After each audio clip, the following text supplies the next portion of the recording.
ನಮಸ್ಕಾರ.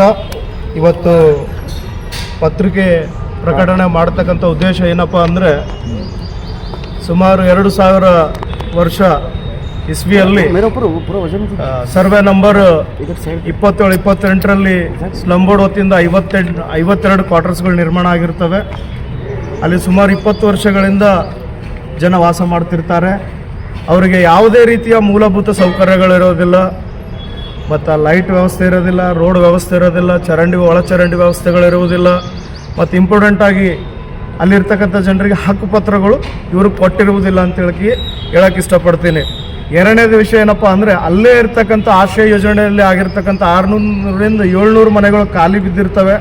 ಆ ಖಾಲಿ ಬಿದ್ದಿರ್ತಕ್ಕಂಥ ಮನೆಗಳಲ್ಲಿ ಸುತ್ತಮುತ್ತ ಹಳ್ಳಿಯಿಂದ ಇಲ್ಲಿ ದುಡ್ಕೊಂಡು ನೋಡಕ್ಕೆ ಬಂದಿರ್ತಾರೆ ಜನರು. ಅಂಥ ಜನರು ಸುಮಾರು 10 ವರ್ಷಗಳಿಂದ ಅಲ್ಲಿ ವಾಸ ಮಾಡ್ತಿರ್ತಾರೆ.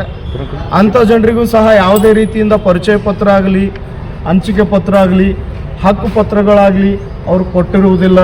ಮತ್ತು ಮೇಲ್ನೋಟಕ್ಕೆ ಆಟೋ ರಿಕ್ಷಾ ನಡೆಸ್ತಕ್ಕಂಥ ನಮ್ಮ ಆಟೋ ಡ್ರೈವರ್ಗಳಿಗಾಗಿ ಅಲ್ಲಿ ಸುಮಾರು 1300 ಮೇಲೆ ಕೊಟ್ಟಂಥ ಮನೆಗಳು ಮಾಡಿರ್ತಾರೆ. ಆ ಮನೆಗಳದಾಗೂ ಸಹ ಯಾರು ಮೂಲಭೂತ ನಿವಾಸಿಗಳು ವಾಸ ಮಾಡ್ತಾ ಇಲ್ಲ. ಅಲ್ಲಿ ವಾಸ ಮಾಡ್ತಿರ್ತಕ್ಕಂಥ ಜನರಿಗೆ ಅಲ್ಲಿ ರಾತ್ರಿ ದರೋಡೆ ಆಗಿರ್ಬೋದು, ಕಳ್ಳತನಗಳಾಗಿರ್ಬೋದು, ಅವರ ಮನೆಗಳ ಮೇಲೆ ಅನ್ಯಾಯ ಆಗಿರ್ಬೋದು, ಆಗ್ತಕ್ಕಂಥ ಸಮಯದಲ್ಲಿ ಕೇಳ್ತಕ್ಕಂಥ ಒಂದು ವ್ಯವಸ್ಥೆ ಅಲ್ಲಿಲ್ಲ ಅಂತ ಹೇಳಕ್ಕೆ ಇಷ್ಟಪಡ್ತೀನಿ. ಇಲ್ಲಿನ ಸ್ಲಮ್ ಬೋರ್ಡ್ ಅಧಿಕಾರಿಗಳಿಗೂ ಮತ್ತು ಕಾರ್ಪೊರೇಷನ್ ಡಿಪಾರ್ಟ್ಮೆಂಟ್ನಲ್ಲಿ ಇರ್ತಕ್ಕಂಥ ನಮ್ಮ ಆಯುಕ್ತರಿಗೂ ನಾನು ಹೇಳೋದು ಇಷ್ಟಪಡೋದು ಏನಪ್ಪ ಅಂದರೆ, ಅಲ್ಲಿ ನೀವು ಮೂಲಭೂತ ಸೌಕರ್ಯಗಳು ಕಲ್ಪಿಸಿಕೊಡಬೇಕು ಮತ್ತು ಕುಲಂಕುಷವಾಗಿ ಒಂದು ಸರ್ವೆ ಮಾಡಬೇಕು. ಯಾರ ಹೆಸರಿಗೆ 2-3 ಮನೆಗಳದಾವ, ಆ ಮನೆಗಳು ಕ್ಯಾನ್ಸಲ್ ಮಾಡಬೇಕು.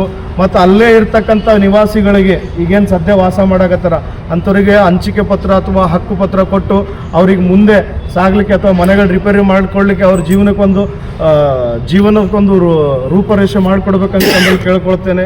ಮತ್ತು ಕೈಮ್ ಪಟೇಲ್ ಅವ್ರಿಗೆ ಹೇಳೋಕೆ ಏನು ಪಡ್ತೀನಪ್ಪ ಅಂದರೆ, ನೀವು MLA ಲೆಟ್ರ್ ಕೇಳಿದ್ರಿ, MLA ಲೆಟ್ರ್ಗಳು ತಂದು ಕೊಟ್ಟಿದ್ದೇವೆ ನಿಮ್ಗೆ.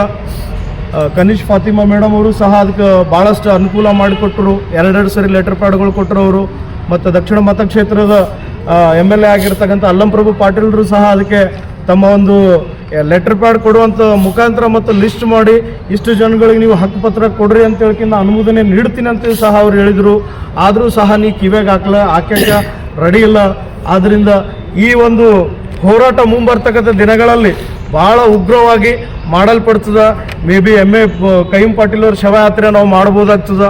ಕೃತಕ ಶವಯಾತ್ರೆ ತಿಮ್ಮಪುರ ಸರ್ಕಲಿಂದ DC ಕಚೇರಿವರೆಗೂ ನಾವು ಮುಂಬರ್ತಕ್ಕಂಥ ದಿನಗಳು ಮಾಡ್ತೀವಿ.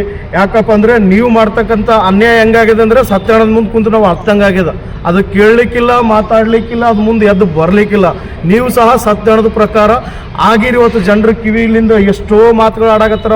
ಅವ್ರ ಮಾತಿಗೆ ನೀವು ಉತ್ತರ ಕೊಡ್ತಾ ಇಲ್ಲ, ಅವ್ರ ಕಷ್ಟಗಳಿಗೆ ಸ್ಪಂದಿಸ್ತಾ ಇಲ್ಲ. ಸತ್ಯಾಣದ ಮಾತಿಗೆ ನೀವು ಅಲ್ಲಿ ಬಿದ್ದೀರಿ ಆಫೀಸ್ನಾಗ ಅಂತ ಹೇಳಕ್ಕೆ ಇಷ್ಟಪಡ್ತೀನಿ. ಇವತ್ತೇನಾರ ನೀವು ಈ ಒಂದು ಪತ್ರಿಕೆಗೋಷ್ಠಿ ನಿರ್ಲಕ್ಷ್ಯ ಮಾಡೋದಾದರೆ ಮುಂಬರ್ತಕ್ಕಂಥ ಎಲ್ಲ ಅವಹೇಳನ ಘಟನೆಗಳಿಗೆ ನೇರ ಹೊಣೆ ಕೈಮ್ ಪಾಟೀಲ್ ಅವರು ಆಗಿರ್ತಾರೆ ಅಂತ ಹೇಳಕ್ಕೆ ಇಷ್ಟಪಡ್ತೀನಿ. ಯಾಕಂದರೆ ಅಲ್ಲಿ ನಾವು ಸತ್ತಿರ್ತಕ್ಕಂಥ ಹೆಣಗಳನ್ನು ಇಟ್ಕೊಂಡು ಕುಂತಾಗ ಕಾರ್ಪೊರೇಷನ್ದವ್ರು ಹೇಳ್ತಾರೆ ಇದು ನಮ್ಮ ಅಂಡರ್ ಬರೋದಿಲ್ಲ, ಪಂಚಾಯತಿದವ್ರು ಹೇಳ್ತಾರೆ ಇದು ನಮಗೆ ಹ್ಯಾಂಡ್ ಓವರ್ ಮಾಡಿಲ್ಲ. ಆ ಬಾಡಿನ ಒಯ್ದು ಸುಟ್ಟು ಅಥವಾ ಮಣ್ಣು ಮಾಡಿದ್ಮ್ಯಾಗ ಅದಕ್ಕೆ ಬೇಕಾಗಿರ್ತಕ್ಕಂಥ ದಾಖಲೆಗಳು ತೊಗೊಂಡಿಟ್ಟಾಗ ನಾವು ಕಾರ್ಪೊರೇಷನ್ಗೆ ಹೋದ್ರೆ ಕಾರ್ಪೊರೇಷನ್ದವ್ರು ಡೆತ್ ಸರ್ಟಿಫಿಕೇಟ್ ಕೊಡೋಂಗಿಲ್ಲ.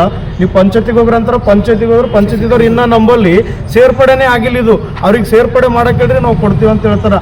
ಇಲ್ಲಿ ಕಾರ್ಪೊರೇಷನ್ ಮತ್ತು ಸ್ಲಮ್ ಬೋರ್ಡ್ ಎರಡರ ನಡಬರ್ಕ ಪಾಸಿಟಿವ್ ಆಗ್ತಕ್ಕಂಥವ್ರು ಜನಸಾಮಾನ್ಯರು ಆಗಿದ್ದಾರೆ ಅಂತ ಹೇಳಕ್ಕೆ ಇಷ್ಟಪಡ್ತೀನಿ ಅಂತೇಳಿ ಕರ್ನಾಟಕ ಆದಿಜಂಬವ ಸಂಘದ ಜಿಲ್ಲಾ ಅಧ್ಯಕ್ಷ ಆಗಿರ್ತಕ್ಕಂಥ ಗುಂಡೇಶಂ ಶಿವನೂರ್ ಅಂತ ನನ್ನ ಹೆಸರು.